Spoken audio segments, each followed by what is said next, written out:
Hello students, स्वागत है आप सभी का एक बार फिर से हमारे इस ऑफिशियल यूट्यूब चैनल में जिसका नाम है एसोल सॉल्यूशन। मैं चंदन कुमार हाजिर हूं आप सभी के सामने अपनी एक और नई वीडियो के साथ। सो गाइस, आज के इस नई वीडियो में हम बात करेंगे उन सभी स्टूडेंट्स के लिए जो एमपीएस कोर्स के मास्टर ऑफ पॉलिटिकल साइंस के स्टूडेंट्स हैं और उन सभी के पास में एमपीएस 003 का सब्जेक्ट है और वो अपने एग्जाम्स की तैयारी कर रहे हैं। हम आज यूनिट नंबर 3 जो है आपकी, इसको डिस्कस करने वाले हैं। इस यूनिट का नाम है संविधान और सामाजिक परिवर्तन। इस यूनिट से बहुत ज्यादा डिमांड आ रही थी कि सर क्वेश्चन करा दीजिए, तो इस यूनिट से आप सभी के 3 क्वेश्चन आप सभी के एग्जाम में बनेंगे। सबसे पहला, भारतीय संविधान की प्रस्तावना को लेकर एक क्वेश्चन इस यूनिट से ये बन सकता है। दूसरा क्वेश्चन आप सभी के जो मानव अधिकार है, जन अधिकार है, एक इसको लेकर क्वेश्चन। और लास्ट में थर्ड चीज आप सभी के लिए डीपीएसपी यानी directive principle and state policies, राज्य के नीति निर्देशक तत्व, इससे एक क्वेश्चन बन सकता है। तो ये 3 क्वेश्चन आप सभी को करना है। इस वीडियो में हम पहले इसको डिस्कस करेंगे और आने वाली जो हमारी वीडियो होगी उसके अंदर हम जन अधिकार और राज्य के नीति निर्देशक सिद्धांत को भी हम डिस्कस करेंगे। वैसे ये दोनों के दोनों टॉपिक कैसे हैं जो आपने क्लास 11th के अंदर भी पढ़ा होगा, तो उसको हम ज्यादा कॉम्प्रिहेंसिव वे में ज्यादा अच्छे तरीके से एक्सप्लेन कर सकते हैं, क्योंकि आप लोगों को भी पता है और मैं आपको थोड़ी कम डिटेल दूंगा उसमें तब भी। तो आज की इस वीडियो में पहले हम इसको डिस्कस करेंगे, भारतीय संविधान की प्रस्तावना को। तो सबसे पहली बात, तो आप सभी ने भारतीय संविधान की प्रस्तावना को जरूर देखा होगा। अगर आपने नहीं देखा है तो आप सिंपली गूगल पे जाकर सर्च कर सकते हैं भारतीय संविधान की प्रस्तावना, और उसमें आप कुछ वेरियस शब्द पाएंगे। जैसे मैं आप लोगों को यहाँ पर भी दिखा देता हूँ। आपकी बुक क्या कहती है? आपकी बुक कहती है, भारतीय जो प्रस्तावना है उसके अंदर हम भारत के लोग, भारत को संपन्न, प्रभुत्व, लोकतांत्रिक गणराज्य, कुछ इस तरीके से शब्दों का इस्तेमाल हुआ है। आप किसी भी क्लास की फर्स्ट से लेकर 12th क्लास तक की एनसीईआरटी की जो बुक है उसके अंदर आप हिंदी मीडियम में हिंदी में और इंग्लिश मीडियम में इंग्लिश में आप देख सकते हो, आपको ये मिल जाएगा। तो सबसे पहला क्वेश्चन आप सभी के एग्जाम में यहीं से बनता है और यहाँ से सिंपली हम आप सभी के लिए इस क्वेश्चन को डिस्कस करेंगे। लेकिन इसके लिए मैंने आप सभी के लिए एक अलग से स्लाइड तैयार करी है और जिसके अंदर हम इसके बारे में यहाँ से बात करेंगे। होपफुली आप सभी को आपके स्क्रीन पर ये स्लाइड दिखनी शुरू हो गई होगी।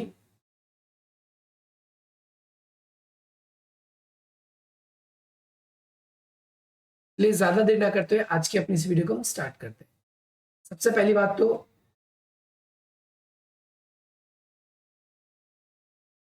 हम आ गए अपने फर्स्ट पेज पर, आप यहाँ पर देख सकते हैं। और यहाँ पर हम डिस्कस करेंगे भारतीय संविधान की प्रस्तावना को, जिसे इंग्लिश में हम बोलते हैं प्रीएम्बल ऑफ इंडियन कॉन्स्टिट्यूशन। इसके सारे इंपॉर्टेंट पॉइंट्स के साथ में जो आप सभी के एग्जाम में पूछे जाएंगे। तो सिंपली सबसे पहली बात, तो आप सभी यहाँ पर हम देखेंगे सबसे पहले कि भारतीय जो संविधान है इसकी प्रस्तावना का घटक क्या है। घटक का मतलब होता है जिससे मिलकर ये बना है। तो सबसे पहली चीज हमको यहाँ पर डिस्कस करनी है कि भारतीय संविधान में जो अधिकारों के स्रोत है वो प्रस्तावना के अंदर ही कहा गया है कि हमने अपने जो अधिकार है, अधिकारों के बारे में, जैसे भारतीय नागरिकों को हम कौन कौन से अधिकार देते हैं। हम स्वतंत्रता का अधिकार देते हैं, हम समानता का अधिकार देते हैं, हम भाईचारे बंधुत्व की बात करते हैं, हम न्याय की बात करते हैं, हम लोकतांत्रिक गणराज्य की बात करते हैं, हम भारत को धर्मनिरपेक्ष बनाने की बात करते हैं। तो ये सारी की सारी बातें हम अपने संविधान के घटक के अंदर देखते हैं। और हम ये कह सकते हैं कि जब से भारतीय संविधान लागू हुआ है 26 जनवरी 1950 से, तब से अब तक जो भारतीय एक गणराज्य के रूप में ये अपनी भूमिका को निभा रहा है। गणराज्य यानी एक वो देश, एक ऐसा देश जहां पर उनकी जनता को अधिकार प्राप्त है और वो अपने अधिकार जो है उनके अगर हनन होते हैं तो उसके लिए अपनी सरकार से, सरकार तो नहीं, यहाँ पर हमें पता है कि हमारी न्यायपालिका है, जुडिशरी है, न्यायालय से हम उन अधिकारों के हनन के बाद में कंप्लेन भी कर सकते हैं। तो हम देख सकते हैं भारतीय संविधान जो है कब बनना शुरू हुआ था? 9 दिसंबर 1946 से ये बनना शुरू हुआ और 2 वर्ष 11 महीने और 18 दिन के अंदर ये पूरा का पूरा संविधान जो है वो बनकर तैयार हो गया। संविधान 26 नवंबर 1949 को बनकर तैयार हो गया, परंतु इसे लागू जो है हम आगे चल के देखते हैं इसे लागू कब किया गया? 26 जनवरी 1950 को इसको लागू किया गया। इसके पीछे एक अलग ही कारण है, आप भी छोटी क्लासेस में पढ़ते हैं, लेकिन हमें मेन क्वेश्चन क्या पढ़ना है, हमें प्रस्तावना का उद्देश्य देखना है। तो प्रस्तावना में क्या क्या बातें हुई है? एक संप्रभु राज्य की बात हुई है, समाजवाद की बात हुई है, धर्मनिरपेक्षता की हुई है, लोकतांत्रिक गणराज्य की हुई है। तो ये राष्ट्र के लिए कहा गया है कि देश इस चीज को सुनिश्चित करेगा हर एक नागरिक के लिए, और भारत के नागरिकों के लिए न्याय होगा, जो कि सामाजिक न्याय, आर्थिक न्याय और राजनीतिक न्याय। स्वतंत्रता मिलेगी विचार भी व्यक्त की स्वतंत्रता, अपनी आस्था रखने की, धार्मिक पूजा करने की, समानता, सबकी स्थिति एक साथ ही होगी, एक जैसी होगी, किसी के साथ भी जाति, धर्म या भाषा या लिंग, जन्म स्थान आदि के आधार पर भेदभाव नहीं किया जाएगा। और बंधुत्व का मतलब सिंपल सा ये है कि हर एक की जो गरिमा है उसको भी बनाए रखा जाएगा। अब यहाँ पर सिंपली हम आ चुके हैं। यहाँ पर हम देखते हैं भारतीय प्रस्तावना का उल्लेख निम्नलिखित शब्दों में हम कर सकते हैं। सबसे पहली बात तो यहाँ पर कुछ शब्दों का इस्तेमाल किया गया है, जैसे कि मैंने कहा था आपको, हम भारत के लोग। हम भारत के लोग का तात्पर्य यह है कि भारत क्या एक प्रजातांत्रिक देश है, और पहली बात तो ये, और दूसरी बात जो भारत का जो ये संविधान है ये सिर्फ भारत के नागरिकों के ऊपर ही लागू होता है।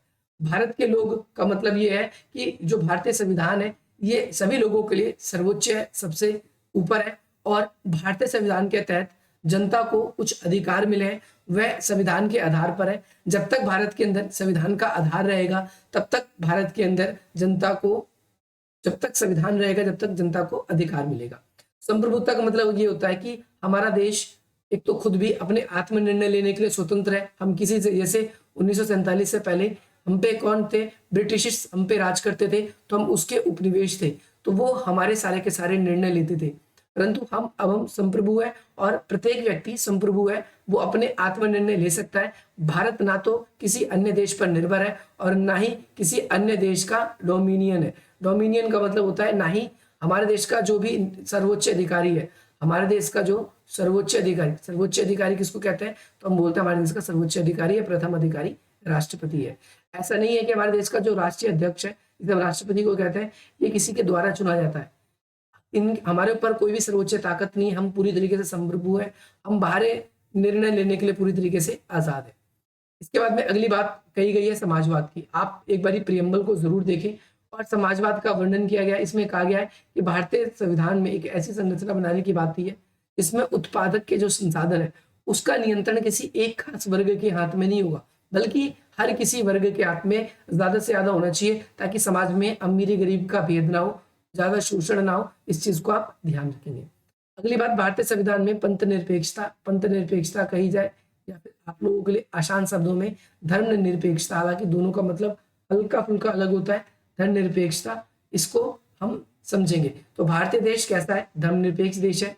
और भारतीय संविधान के जो अनुच्छेद जो है 25 से लेकर 28 तक सभी नागरिकों को धार्मिक स्वतंत्रता का अधिकार भी दिया गया है, जिसमें यह कहा गया है भारतीय संविधान की दृष्टि से कोई भी धर्म छोटा या बड़ा नहीं है, सभी धर्मों को एक समान दर्जा प्राप्त है, और सभी व्यक्ति कोई भी धर्म अपना सकते हैं, किसी भी धर्म का प्रचार प्रसार कर सकते हैं। अपने धर्म से जुड़े मंदिर, मस्जिद, गुरुद्वारे, जो भी आपका धार्मिक स्थल है उसकी आप नियुक्ति कर सकते हो, आप उससे जुड़े हुए क्रियाकलाप कर सकते हो, लेकिन आप जबरदस्ती किसी से आप चंदा इकट्ठा नहीं कर सकते। इसके अलावा सर्वधर्म सद्भावना रहेगी, सभी धर्मों के सम्मान किए जाएंगे। धर्मनिरपेक्षता का मतलब यह है कि भारतीय राज्य में किसी भी धर्म के द्वारा दूसरे छोटे या अन्य धर्मों का दमन नहीं किया जाएगा, ये आप सभी को ध्यान रखना है। इसके बाद हम अगली बात करें, हमारे देश में लोकतंत्र की बात हुई है, तो लोकतंत्र का मतलब सिंपल सा है कि भारतीय प्रस्तावना में लोकतांत्रिक शब्द का इस्तेमाल किया गया है, और लोकतांत्रिक का मतलब यह है कि व्यक्तियों को राजनीतिक अधिकार प्राप्त है।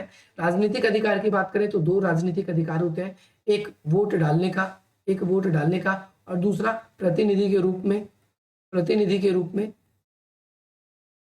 रूप में चुनाव में खड़ा होने का अधिकार। ये आप सभी को ध्यान रखना है।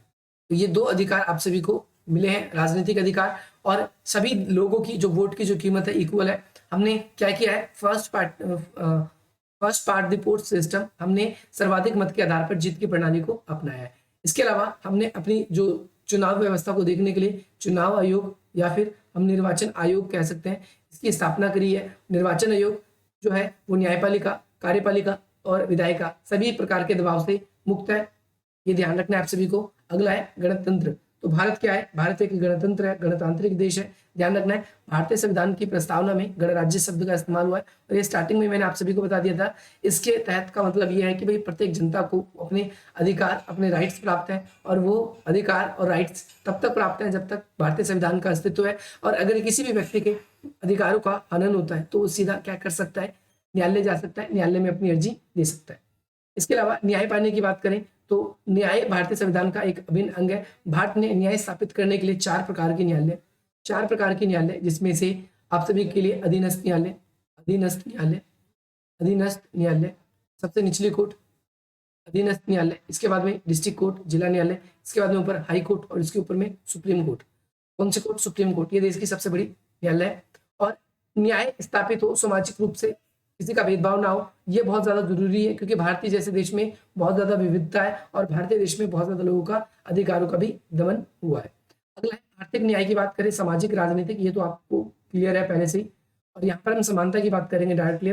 समानता शब्द का अर्थ है कि भारत में सभी वर्गों के लिए, सभी लोगों के लिए एक समान स्थिति प्राप्त है। किसी भी देशों के साथ, किसी भी लोगों के साथ में जाति, धर्म, लिंग, जन्म स्थान, भाषा इत्यादि के आधार पर भेदभाव नहीं किया जाएगा। प्रत्येक नागरिकों को न्याय पाने का समान अवसर मिलेगा। प्रत्येक नागरिकों के लिए कानून एक समान है। प्रत्येक नागरिकों को अवसरों की समानता है। ये सारी चीजें इसके अंदर आती है।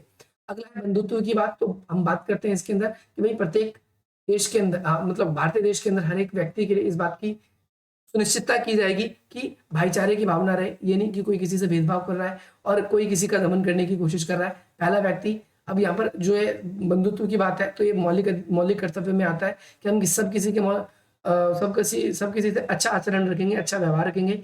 ये हमारा मौलिक कर्तव्य है, और ये हमारा राज्य के नीति निर्देशक तत्व DPSP जो है, directive principle and state policy, इसके अंतर्गत सभी लोगों को भाईचारे की भावना रखने का अधिकार दिया गया। सो होपफुली आप सभी को ये वीडियो पसंद आएगी। अगर आप लोगों को ये वीडियो पसंद आए तो आप हमारी वीडियो को लाइक करें और अधिक से अधिक मिनटों तक शेयर करें। Thanks for watching. चलिए मिलते हैं हम आप सभी से अपनी अगली वीडियो में। जय हिंद, जय